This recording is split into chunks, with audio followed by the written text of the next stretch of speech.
Hello and welcome back, listeners, to the Mindful Journey podcast. I'm your host, Sana, as always, and today we are diving into something that affects every single one of us, whether we realize it or not. The science of how our brains actually work and what that means for how we show up in our lives, our careers, and our relationships. Now, listeners, we live in this world where everyone's talking about leadership, productivity, optimization, efficiency. But how often do we stop to ask what's actually happening inside our nervous system when we are leading a team meeting or when we are completely drained after what seemed like a normal day at work? Now, today's guest, listeners, is someone who has spent years translating brain science into something we can actually use. Laurel is the founder of North of Normal, and she's a leadership coach with 15 years in senior HR and people roles. And she has made it her mission to help leaders move from stressed out, reactive management to building workplace cultures that are not just surviving, but they are thriving, especially as AI continues to reshape how we work. And what I find particularly compelling, listeners, about her work is that she doesn't just focus on leadership tactics or maybe a bunch of, like a checklist or performance hacks. She goes deeper into understanding our sensory processing profiles, how our nervous systems respond to the world around us, and how all of that shapes our values, our behaviors, and the way we connect with others. So, if you have ever wondered why certain work environments train you while others energize you, or why you lead the way you do, this conversation is going to open up some really interesting doors. So, let's get into it. And Sira, welcome to the Mindful Journey. I'm really, really excited for this one. Thank you, Sana. I'm happy to be here. Awesome. That's really awesome. And let's start with the basics here, Sira, because I think a lot of people, when they hear neuroleadership, it sounds overly scientific, or they would assume that it's just another new corporate buzzword. But then what does it actually mean to lead with the brain in mind? And why should someone who's already juggling so many things at work, in their personal lives, care about this?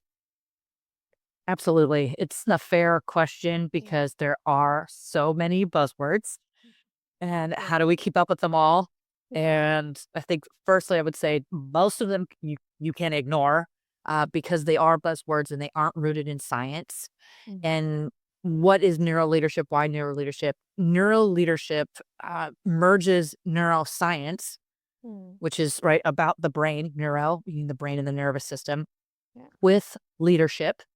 So it's using brain science insights to improve how leaders think, decide, and influence teams to lead to better performance, Mhm. greater collaboration, and stronger emotional intelligence by understanding underlying brain functions like emotional regulation, Mm. your social needs, decision making, or as my work focuses on, right, your sensory processing Mm. profile. So it's really all about offering practical strategies for managing change, enhancing creativity, right, building strong relationships, just moving beyond traditional models of leadership, which Mhm.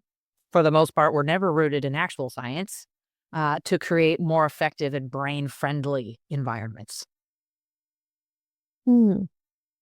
I mean, it's interesting, because uh, this is more in terms of what leaders would be actually experiencing, like on the ground in real time, not just theory.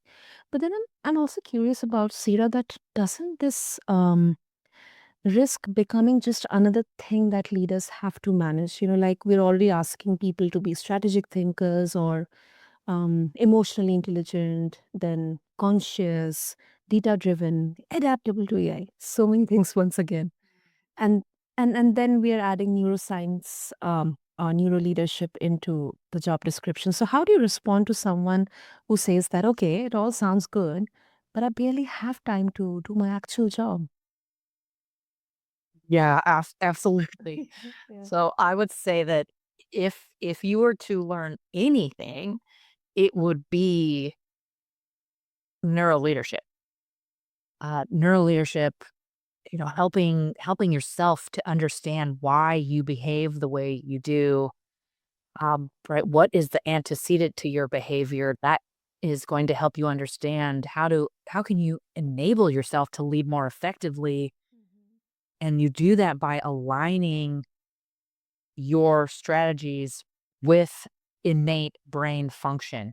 Right? I call it learning to lead from alignment as opposed to assimilation. I would Mhm. say to the person who goes, "Well, I just need to get through, the tasks that I have in my day." It's like, Mhm. well, how does it feel, right? When you're trying to move through these tasks, right? Are you overwhelmed? Are you feeling overstimulated? Are you fatigued? Well, what would it be like if I told you there's a way to find out why? Right? The underlying reasons for your fatigue, your exhaustion, and even your burnout. Would that be helpful to you? Right. And I think most people would say, yes, I'd love to know how to get through my day a little easier.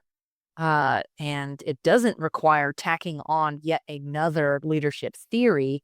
It actually requires us letting go of a bunch of that stuff, right? Letting go of assumptions of the way we're should lead, excuse me.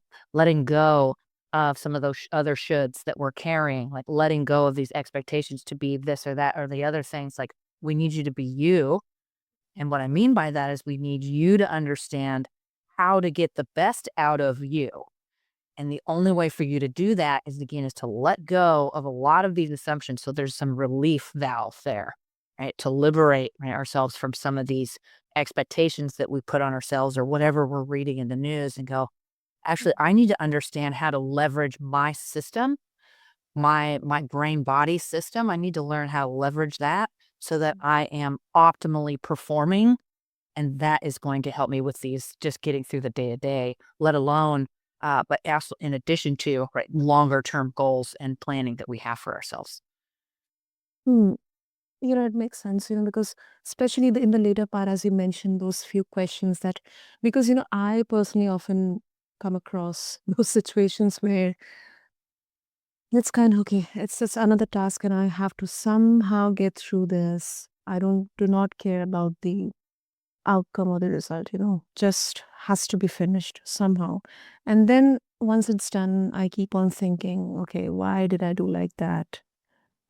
It kind of becomes, this endless loop of self judgment, my inner critique becoming the main focus in there, the main voice in there. So it makes a lot of sense in here to actually accept the importance of something which is called as neuro leadership.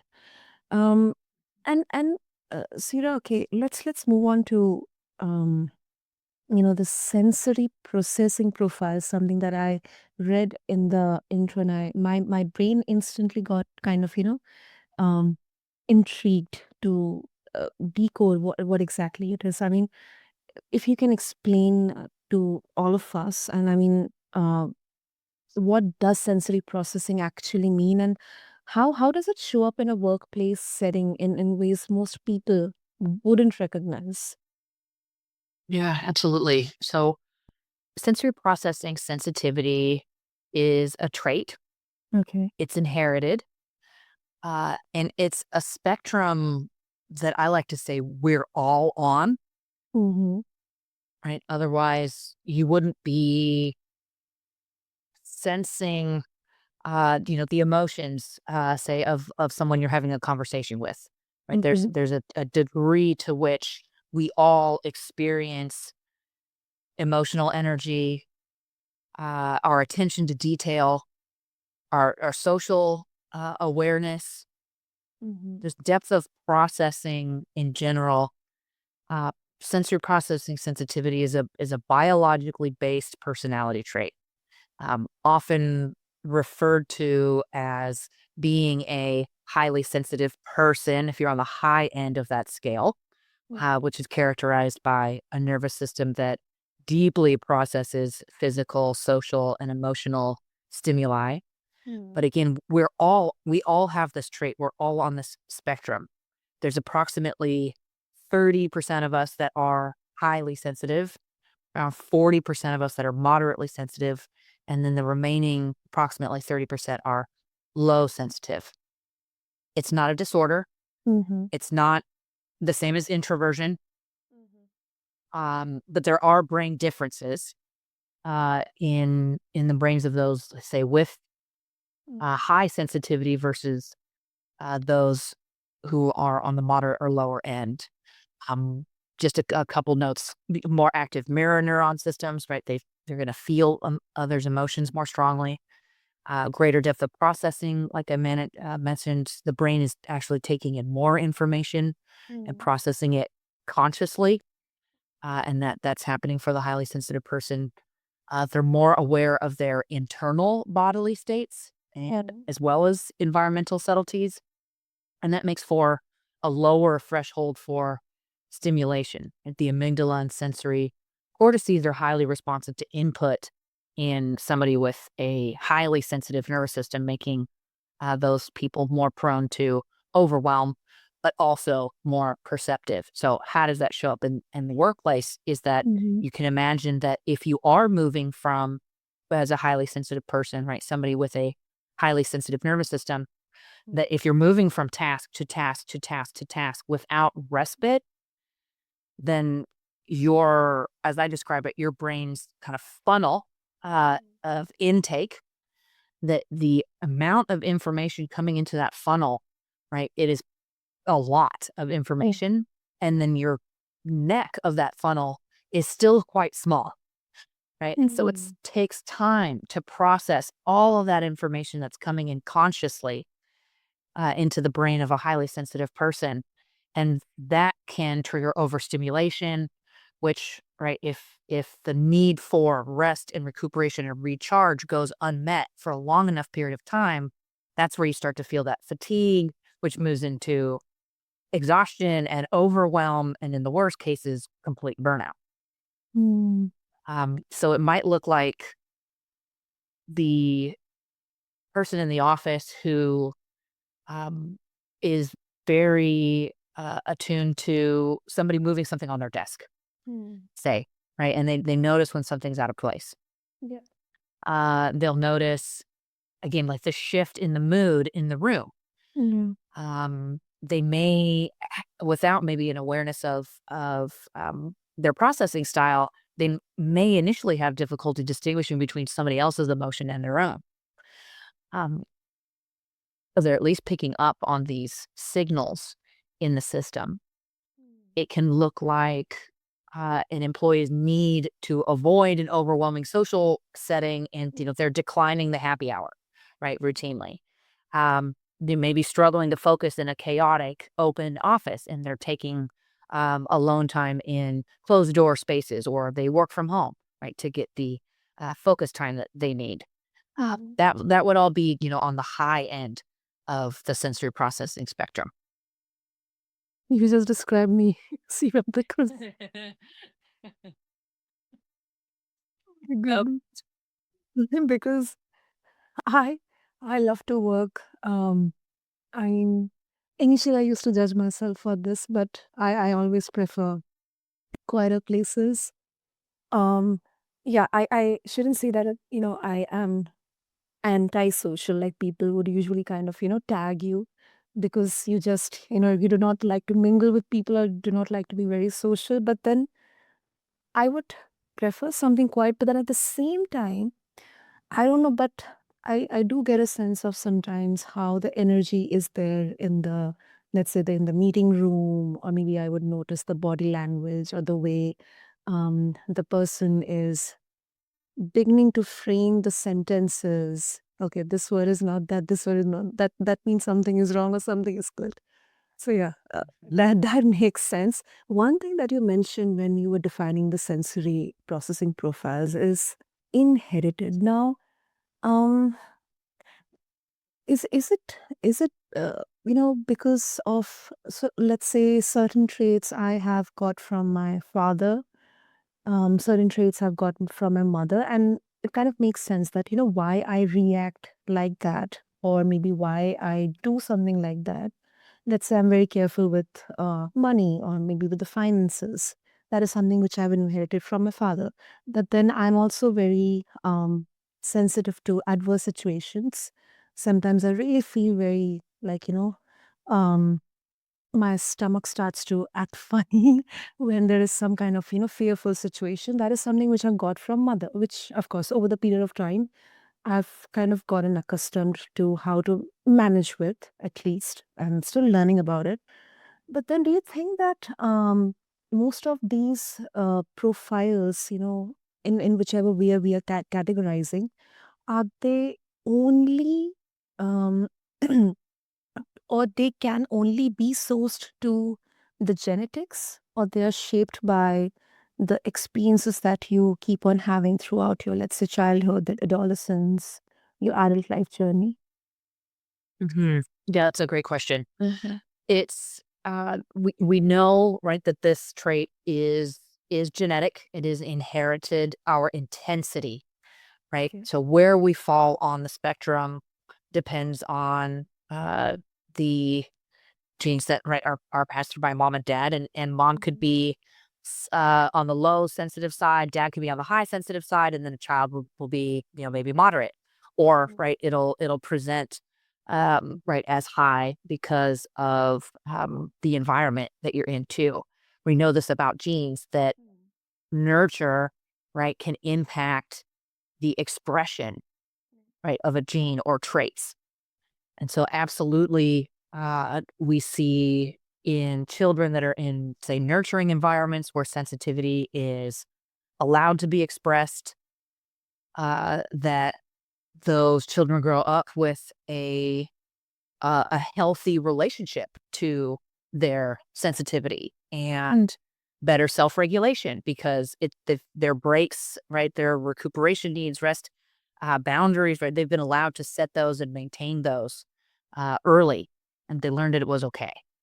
Um, versus somebody who would have been reared in an environment where sensitivity was viewed as a negative, and that can lead to right, someone, their behavior, like, suppressing in a way, right, that trait, but that doesn't change the need, right? So I like to describe this in terms of, like, usual behavior and needs, Mm. Mm. and one's usual behavior, their behavioral tendency is just what somebody has learned is would be would give them their would get their needs met, like, just the shelter, right, that they, were getting love and attention, etcetera, right? Your baby brain enters the world, and it's like, "What do I need to do to get food?" Right? "What do I need to do to have shelter? What do I need to do to survive from one day to the next?" That's what the brain, right, is highly evolved and effective at doing. It's just learning rapidly and then solidifying that learning Mm. into behavior. But your usual behavior could be, let's say, highly, extroverted, and your need still will be to, tend to your nervous system with a lot of alone time, Yeah. right? So your usual behavior may signal something else, right, other than what your need is. Sometimes it's in alignment, Mhm. sometimes it's not. You'll learn, right, to behave in a particular way because of the environment is shaping that behavior. And let's say, Sira, like, let's say a person like me, or maybe someone who um, is not, it's introverted, or let's say not very much, as people once again say, like a little outgoing. Um, if someone, in the workplace, like, okay, yeah, Sana is highly sensitive, so we can't give her high pressure projects, or she's not fit for a leadership role or a people manager role. Like, how do you help leaders actually use this information without it becoming a way to label people put them in boxes so that, it doesn't limit their uh, capabilities to expand. I mean, they look for, new opportunities or new roles. If you are enjoying the mindful journey, take 2 seconds to follow or subscribe wherever you are listening. It helps the show reach more people who need a softer, steadier space to land. And if he can leave a quick review, it seriously make a difference. Now, let's get back to the conversation. Yep, absolutely. I think we need to be very careful around it, particularly in workplaces, around what we disclose or do not disclose when it comes to our neural functioning because of the biases that are present there. That I don't think, and I'm in the United States, so my viewpoint is, Americentric in this way. I don't think it's safe in 99% of workplaces to say I am a highly sensitive person or to say I'm autistic or I have ADHD because of the connotations, because of the negative connotations and the biases that other people have, right, when we say those things. Mm. What I would argue is important is for yourself, right? Decide what language and what labels for your identity you want to take on, right? And ones that you don't. And don't use terms that don't serve you. Mhm. Right? The highly sensitive person, highly sensitive people. This is terminology that Dr. Elaine Aron came up with to describe the subset, right, of folks who are on the high end of this trait, right? The technical term being sensory processing sensitivity. But you don't have to call yourself a highly sensitive person. Um, you can still describe your needs, though, right, that help to meet the needs of that highly sensitive nervous system in the workplace. So, as opposed to saying, I'm a highly sensitive person, and so I need to work from home, right? You could say, I do my most innovative thinking when I can process without interruption. And I take tomorrow to work from home, right? And that gets at the need without revealing, again, this neurological processing, right? This piece of yourself that could signal to someone else a problem, Mm. right? Or the need for an accommodation. Again, in the United States, we have language around and legal protections for neurodivergence, and right, and but the reality, though, is that to an employer, um, that signals the problem. Somebody who's going to need more time and attention than somebody else. Someone who might be a legal risk, right, because of the legal protections that are in place. So there's some unintended consequences that I've witnessed, experienced, and had to navigate myself, but also on the behalf of employees who, when I was in these director of HR roles, were coming to me and saying, I think this is happening, or I think this is happening, or I told my boss this or this, and then hearing what their boss had to say about it and having to now have a conversation with them about no retaliation, do not treat them differently. It doesn't mean they can't do their job. It just means they have a specific way of doing their job that works for them. Well, so does literally everybody. Literally everybody has a particular way of working. They have a time of day when they do their best work, or they like working with others typically, or working alone typically, or they like to gather a lot of information before they make a decision, or they're fine with a loose set of plans versus a strict set of guidelines. Literally everyone has a different way of working, and it's important then to protect yourself in workplaces.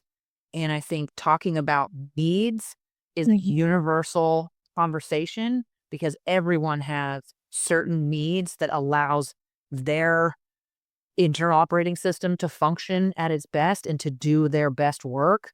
And that would be my recommendation for how people should talk about this at work. Hmm. I really appreciate that, it's not about the extreme it is here, or the two ends of the spectrum, because especially when we talk about neurodivergence, or, like I've had a lot of conversations with people who are actually doing some really good work, uh, at a local community level, like creating sensory friendly places, or at least advocating of sensory friendly workplaces. In fact, in public spaces as well.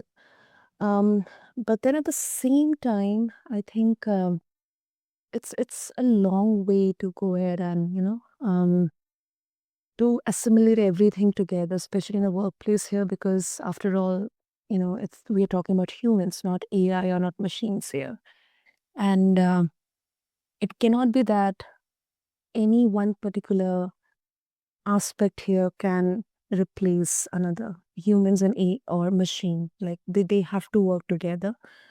And also, I think it's definitely a challenging spot, but then it doesn't just come, or the onus doesn't just come to the one particular end of the spectrum, not the employee, not the employer completely. I think from both the sides. But then I think that's a very important message that you shared with all of us, because sometimes these terms or these words, they can really, um, uh, you know, they can really harm in the way of creating our perception. And people are very quick to uh, make a perception about us, or make opinions about someone who would be quote unquote highly sensitive, to an extent where it's kind of a very unfortunately the only one label that can be put for them. So I think the onus lies, uh, first of all, on us, that we should definitely learn how to use language or words, especially in a workplace, because we cannot make huge overhauls in the system in just one day. It takes a lot of time. It takes a lot of efforts and some major changes to achieve what maybe has been imagined for a very long time. But then I also believe that um, at a systemic level also, uh, at least for neurodivergence, it can be considered.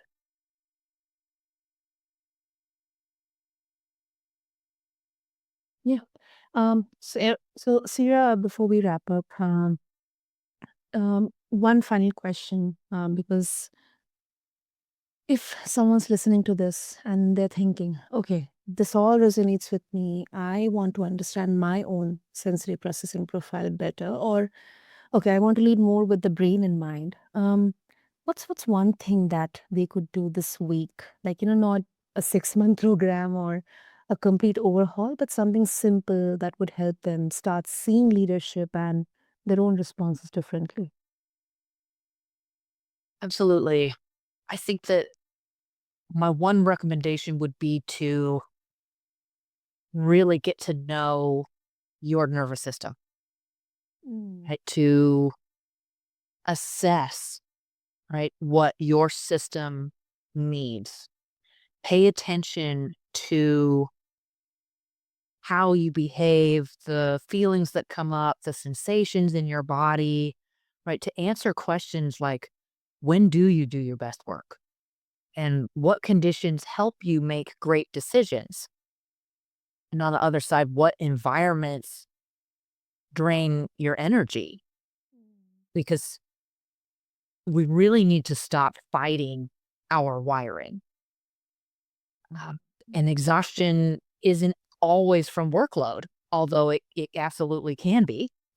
Uh, but I'm finding that it often stems from a lack of self awareness around our fundamental needs and not knowing how to meet those needs. Right. So, what are you constantly adjusting? Where are you overriding your natural style? What feels like performing versus being? Right. So, take any one of those needs and practice reframing it as a professional strength.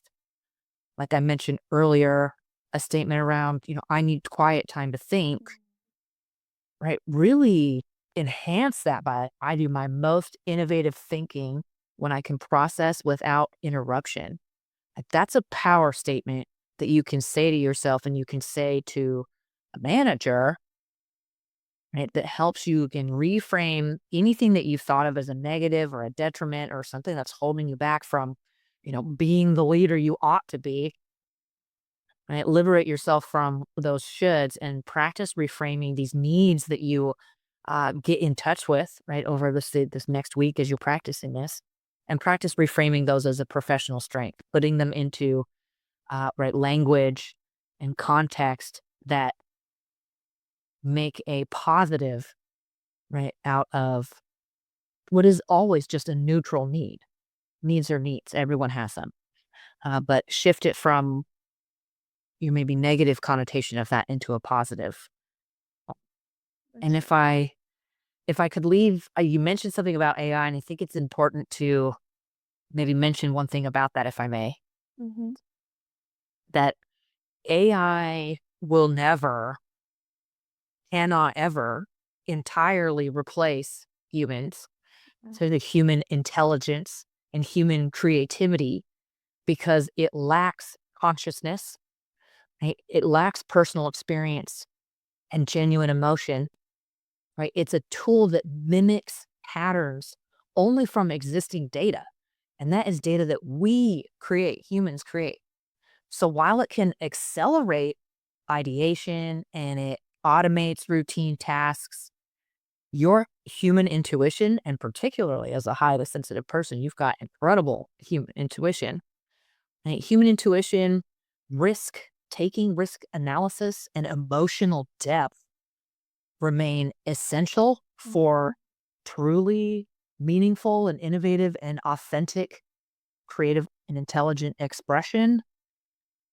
That is deeply human. And those skills are skills that the highly sensitive person has in droves. That was really, really insightful. Yeah, really insightful, and really appreciate that you added the aspect around AI, definitely, because I think it's a very valid fear that is AI going to replace me or my job. And I think so many of us are still navigating through that fear. But thank you so much for that message. And if listeners, they would like to connect with you, Sira, and maybe they have their own thoughts or experiences, and they would also like to explore north of normal, what would be the easiest way? Sure. A simple Google search with my name will get you to any of my channels, Sira Laurel, or www.siralaurel.com.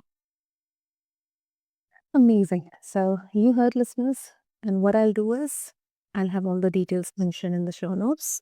So just refer to them along with this episode on your favorite podcast platform. And I think this has been such a rich conversation, listeners, because I'm taking away is understanding how our brains work.